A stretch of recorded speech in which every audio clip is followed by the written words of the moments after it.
My wife said, "You're not the man I married." He had ambition. So I became ambitious again, just not for her.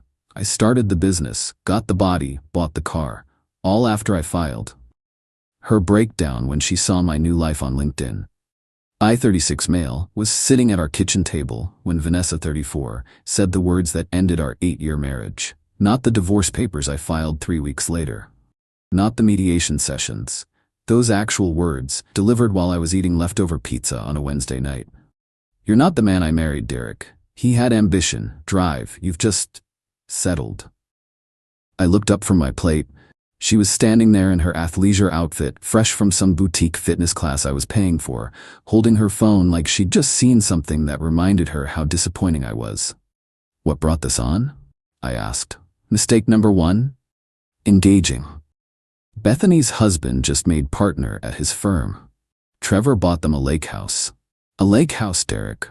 Meanwhile, you're still doing the same IT job you had when we met, living in the same rental, driving the same boring sedan. We're comfortable. I make decent money. You work part-time by choice.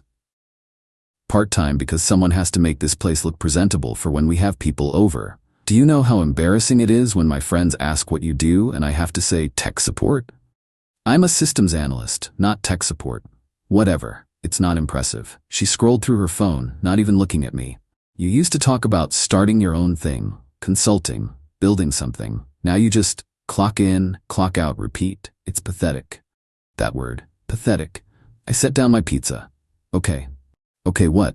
You're right. Things need to change. She looked surprised, then smug. Finally, maybe talk to Trevor about opportunities at his. I'm filing for divorce. The smugness evaporated. Excuse me? You just told me I'm not the man you married and called me pathetic. I heard you. Message received. We're done. Derek, don't be dramatic. I'm trying to motivate you. By insulting me? Nah, I'm good. I'll have my lawyer send the papers next week. I stood up, threw my plate in the sink, and went to the spare bedroom. Slept there that night. Best sleep I'd had in months, Tibaha. Here's the thing nobody tells you about rock bottom. It's actually a great foundation to build from. I filed that Friday. Used an online service, kept it simple. No kids, no shared assets really, except some furniture. The rental lease was month to month under my name. I made $90K, she pulled maybe $18K from her interior design consulting, which was basically helping her friends pick throw pillows. Vanessa's reaction? Disbelief, then anger, then this weird confidence that I'd changed my mind. She moved to her friend Bethany's place temporarily and started posting cryptic Instagram stories about toxic people and choosing yourself. Cool, I chose myself too. Week 1 post-filing. Reached out to 3 former colleagues who'd been bugging me for years to do freelance security audits. Hey, still need help with that compliance project? All 3 said yes. Suddenly I had weekend work at $150 per hour. Week 2, signed up for a gym. Not some boutique place, just a regular gym with weights and treadmills. Started going at 5:30 a.m. before work. Nothing crazy, just showing up consistently. Week 3, opened a business checking account. Registered an LLC for consulting, cost like $200. Hammond Security Solutions. Had a logo designed on Fiverr for $50. None of this was for Vanessa. She was already gone, living her best life at Bethany's, probably trash-talking me to anyone who'd listen. This was for me, because she was right about one thing. I had settled. Not in my marriage, I'd tried there. But in my career? Yeah, I'd gotten comfortable. The divorce was going to take 6 to 8 months in our state with the mandatory waiting period. I had time. Month 2. First big consulting gig. Former employer needed a complete security overhaul. $15 project. Did it in 3 weeks while still working my day job. Exhausting? Hell yes. Worth it? Absolutely. Started seeing a therapist. $120 session, twice a month. Best money I ever spent. Worked through a lot of stuff about why I'd let myself become the guy Vanessa described. Turns out, constantly being told you're not enough makes you stop trying. Who knew? Month 3. Gym routine was showing results. Not like magazine cover results, but I'd lost 20 pounds, actually had some definition. Bought clothes that fit, nothing designer, just stuff that wasn't worn out. Consulting was picking up. Word of mouth is wild in the tech industry. One happy client tells another. I was booking projects faster than I could take them. Gave notice at my day job. Boss tried to counteroffer. I declined. Going independent, I said. He wished me luck. Vanessa heard through the grapevine. Her sister followed my former coworker on social media, apparently. She texted me directly, breaking her own lawyer-only rules she'd set. Vanessa, heard her quitting her job? Are you having a midlife crisis, lol? Me. Starting my own firm. Not sure how that concerns you. Talk to your lawyer if you need something. Left on read. Felt good. Month 5, divorce was proceeding. Standard 50-50 split of the pathetic joint savings we had, about $8K. She wanted the nice TV and couch. Fine. I wanted the desk and my gaming PC. Easy. Her lawyer tried to push for temporary spousal support. My lawyer shut it down. She was capable of working full-time. Our lifestyle wasn't lavish. Marriage under 10 years. Judge agreed. No support either direction. Business was legit now. I'd cleared $60K in 5 months of freelance work on top of my salary before I quit. Once I went full-time consulting, revenue jumped. March alone I invoiced $23K. Finally hired an accountant because I had no idea what I was doing with quarterly taxes. Bought a car. Nothing insane, but not boring. A year-old Audi A4. Black. Used but clean. Paid half in cash, financed the rest. Payment was manageable with my new income. Vanessa's sister must have mentioned this too because I got another text. Vanessa, really, Derek? New car? While we're still married? My lawyer will hear about this. Me, I'm allowed to make purchases with my income. Your lawyer already knows. Mine has all the documentation. Bought it outright from my consulting money, separate from marital assets. This is bullshit. You had money this whole time and kept us living like peasants? Me, I made this money in the last 5 months, after you left, after you told me I had no ambition. So you can be ambitious, you just chose not to for me? And there it was. The thing she couldn't comprehend. I didn't choose not to be ambitious for her. I stopped being ambitious because of her. Because when you're constantly told you're not enough, you start believing it, you shrink. Me, I became ambitious again when I stopped trying to be enough for someone who'd never be satisfied. Don't contact me outside of lawyer channels again. Blocked her number. Should have done it months ago. Update 1. Divorce finalized last month. 8 months start to finish. Split was clean. I kept my business, my car, my new apartment. Yeah, moved to a nicer 1-bedroom downtown. She kept her furniture and whatever savings we split. No drama at the final hearing. We barely looked at each other. I thought that was the end. I was wrong. 2 weeks after the divorce was official, I updated my LinkedIn. New profile pic taken by a photographer friend, professional but casual.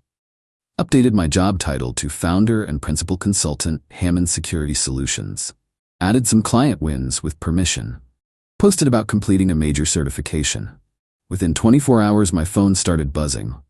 Friend requests from old colleagues. Congratulations messages. 3 new client inquiries, and 1 message from Vanessa's friend Bethany. Bethany, hey Derek. Congrats on the new business. Looks like you're doing amazing. We should grab coffee sometime and catch up. I'd met Bethany exactly 4 times during my marriage. We were not grab coffee people. I ignored it. Then Vanessa's sister Lauren sent a request. Denied. Then Vanessa's mom sent a Facebook friend request. We weren't even friends when I was married to her daughter. Denied. My buddy Tyler called me laughing. Dude, Vanessa's losing it. Bethany's been asking me about you, saying Vanessa's been asking about you. What did you do? Nothing. Updated LinkedIn. Bro, I looked at your profile. You look good. Like, really good. And your business is blowing up. She's definitely seen it. Not my problem. But I'll admit there was satisfaction in that. Not revenge. Just proof. Proof that I wasn't the problem. Proof that I had it in me all along. The following week, I was at a coffee shop working on a proposal when someone sat down across from me, uninvited. Vanessa, we need to talk, she said. No, we don't. We're divorced. We have nothing to talk about. Derek, please, just 5 minutes. She looked different, thinner, but not in a healthy way. Dark circles under her eyes, hair pulled back in a messy way that wasn't the intentional messy she used to do. Against my better judgment, I closed my laptop. 3 minutes. I made a mistake. Okay. That's it? Just okay? Vanessa, what do you want me to say? We're divorced. You got what you wanted. You're free to find someone ambitious enough for you. I didn't want a divorce. You filed. After you told me I was pathetic and not the man you married. I was frustrated. I didn't mean, yeah, you did. And you know what? You were right. I had gotten comfortable, complacent, but that marriage was over the second you said those words. You didn't believe in me, and I realized I'd stopped believing in myself. So thanks, I guess. The divorce was the kick I needed. Her eyes were watering. So you're saying you're successful now because we're not together? I'm successful now because I'm not trying to live up to impossible standards, because I'm not being compared to Trevor and his lake house every week, because I'm working for myself, not to impress you. That's not fair. I supported you. I actually laughed. You supported me? Vanessa, you spent 8 years complaining about what I wasn't doing while contributing barely anything financially and criticizing everything I did. I made our house a home. You bought throw pillows with my money and called it interior design. She flinched. You've changed. You're cruel now. I'm honest. Maybe that's new for us. Derek, please, can we try again? I see what you've built. I see you're the man I always knew you could be. Stop. I stood up, packing my laptop. You see my LinkedIn profile and my new car, and suddenly I'm worth your time again. That's not love, that's opportunism. No, I've been miserable without you. Bethany's place is awful and dating is terrible, and I miss what we had. What we had was me shrinking myself to fit your expectations and you never being satisfied. I don't miss that, at all. I started walking away. She followed me outside. Derek, wait, at least tell me you'll think about it. There's nothing to think about. Move on, Vanessa. I have. I got in my Audi and drove away. In the rearview mirror, I saw her standing on the sidewalk, crying. I felt nothing. No satisfaction, no guilt, just nothing. That chapter was closed. Tyler called me that night. Bethany just texted me, said Vanessa had a full breakdown at her place. Apparently, she saw your business is booming post and realized you're actually doing well. And she's been telling everyone the divorce was mutual, that you guys just grew apart. Now she's spiraling because people are gonna see you succeeding and her still living with Bethany. Still not my problem. Cold, dude. I like this version of you. Not cold, just done. Update 2. Thought the coffee shop ambush was the end. It wasn't. Vanessa started showing up. Not stalking exactly, but convenient encounters. At the grocery store near my apartment. At the gym, she'd never worked out there before. Outside my building, just walking by. Each time, hey, weird running into you, how are you? You look great, we should really talk. I kept it brief, polite, distant. Started shopping at different times. Switched to a different gym location. Then her mom called my phone. I'd forgotten to block her. Derek, it's Patricia. I think we should talk about Vanessa. Hi, Patricia. There's nothing to talk about, we're divorced. She's not doing well, she's depressed, barely eating, lost her spark. And I see you're doing wonderfully, buying fancy cars, starting businesses. Are you saying I should feel guilty for moving forward? I'm saying you made a commitment, for better or worse. She's going through worse right now, and you've abandoned her. Patricia, with respect, she's the one who told me I wasn't ambitious enough. I became ambitious. Now she's upset I'm not ambitious for her benefit. That's not my problem to solve. She's my daughter. She's hurting. And I'm sorry she's hurting. But I spent 8 years hurting while she criticized everything about me. I'm not going back to that. You're selfish. I always knew it. She hung up. I blocked the number. The next week, I got an email at my business address from Vanessa. Subject, important, business opportunity. Curiosity got me. I opened it. Derek, I know you probably don't want to hear from me, but I'm reaching out professionally. I've been building my interior design business and have a potential client who needs office space designed. They also need IT security consulting. I immediately thought of you. This could be great for both of us. $50K plus project total. Can we meet to discuss? I promise it's purely professional. I really think we could make a great team. I stared at it for a solid minute, then called Tyler. She's trying to use business as an excuse to see you, he said immediately after I read it to him. Yeah, that's what I thought. You gonna take the meeting? Hell no. Even if the opportunity's real, working with her would be a nightmare. She'd use it to worm back into my life. Smart. What are you gonna say? Nothing. I'm gonna ignore it. So I did. 3 days later, another email. Derek, did you get my last email? This is a really good opportunity. The client is willing to pay premium rates. Let me know ASAP. Ignore it again.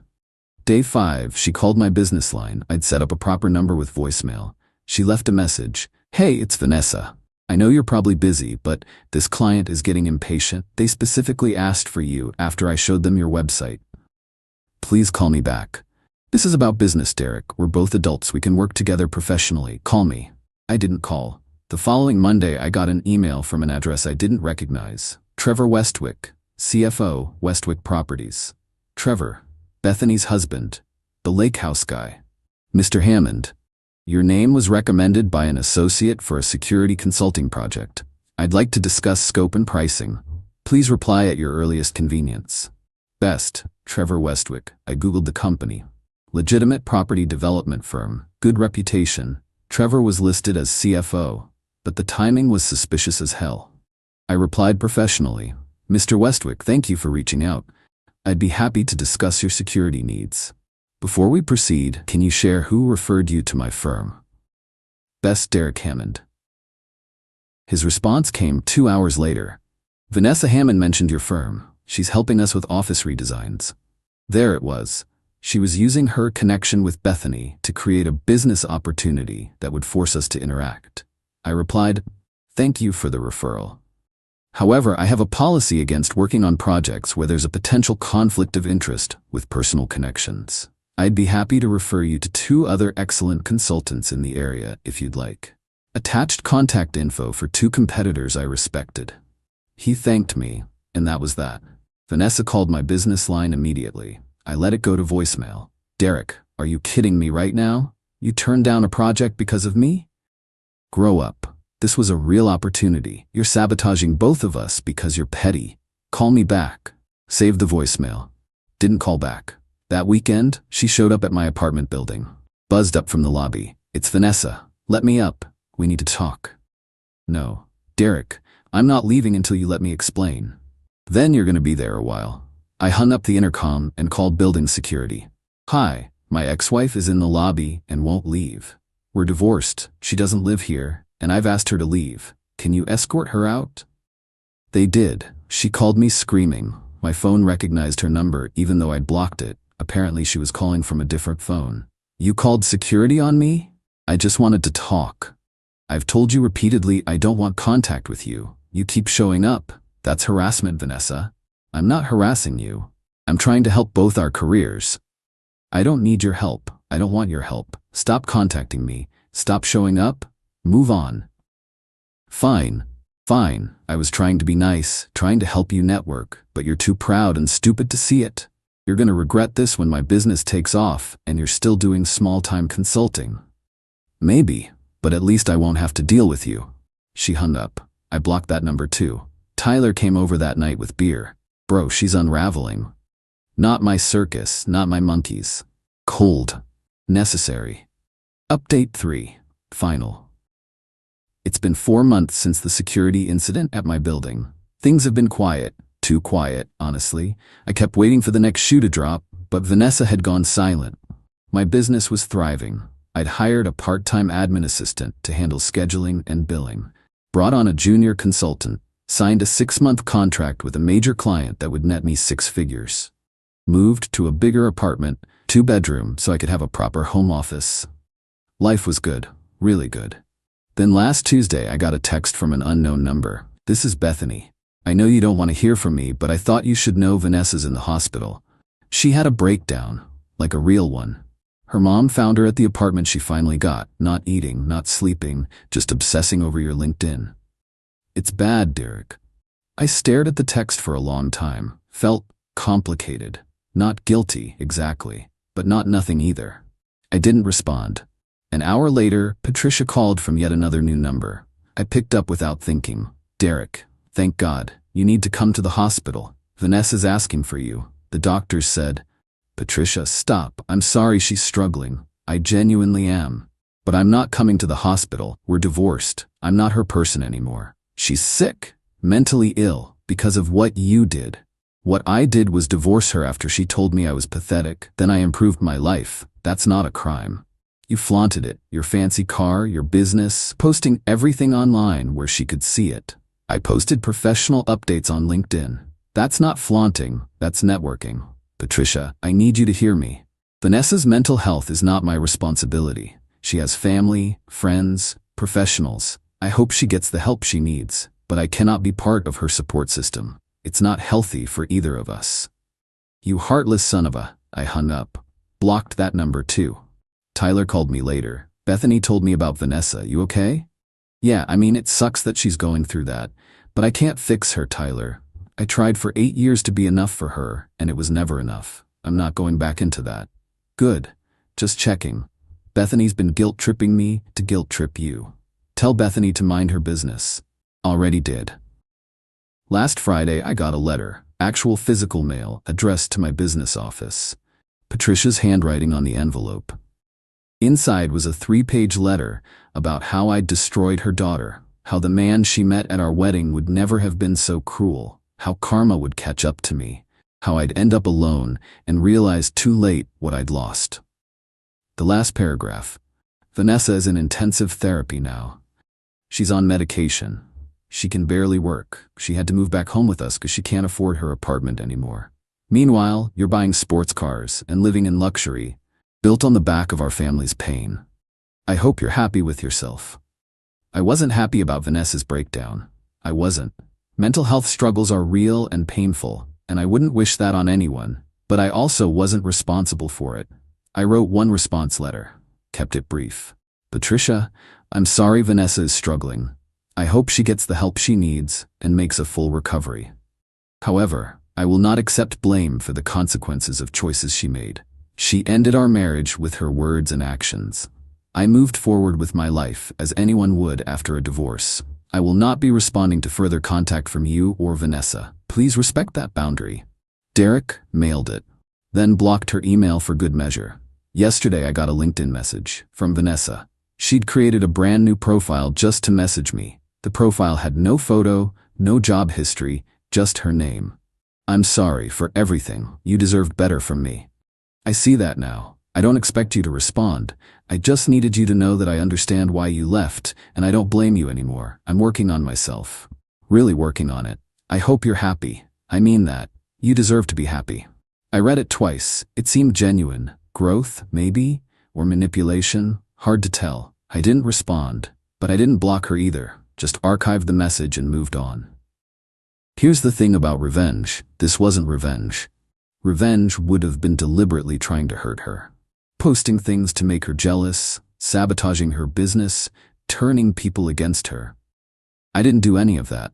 I just lived my life. Became the person I was capable of being. Built the business I'd always wanted to build. Got healthy, bought nice things I could afford. The fact that she couldn't handle seeing me succeed? That wasn't on me. That was her own insecurity, her own regret, her own inability to be happy for someone she once claimed to love. I didn't become successful to spite her. I became successful because I finally stopped letting her opinion define my worth. Last week I signed a lease on a small office space. Real office, not home office. 2 desks, a conference room, my company name on the door. My admin assistant was thrilled. The junior consultant starts full-time next month. I'm dating someone. Natalie. Met her at a networking event. She runs her own marketing firm. We've been out 4 times. She's funny, driven, supportive. When I told her about my ex, she said, "So she didn't see your potential? And now she's mad you found it without her?" That's her loss. Yeah, her loss.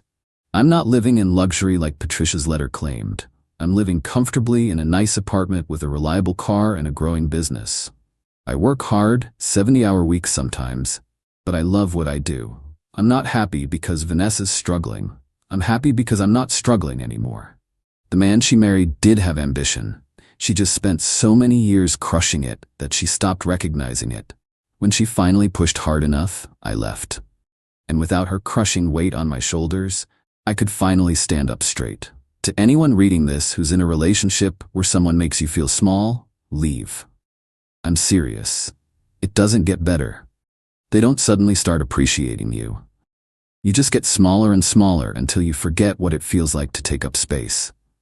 I remembered, and I'm never going back. Vanessa was right about one thing though. I'm not the man she married. I'm better.